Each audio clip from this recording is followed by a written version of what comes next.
Një nga sëmundjet më të rrezikshme që mund të godas edhe besimtarin më të devotshëm, s'ka dyshim se është mendje madhësia, ose siç njihet ndryshe qibri.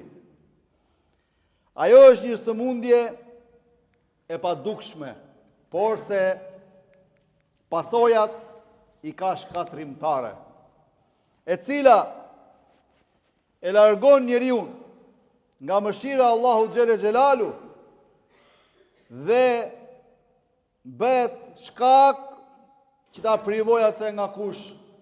Nga xheneti i amshueshëm.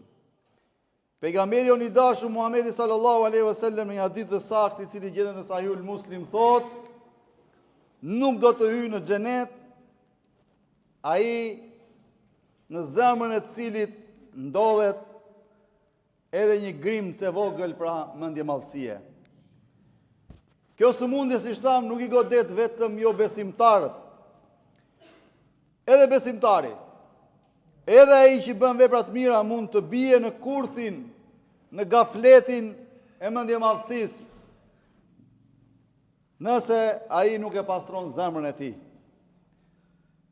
Kjo ndodh atëherë kur njeriu fillon të mendoj se çdo sukses i tij në jetën e kësaj dynjaje, në jetën e kësaj bote, është rezultat i mendjes dhe i punës së vet, duke rrahur gjoksin dhe duke harruar se gjithçka e ka dhurat nga Allahu Dhul Xhelal.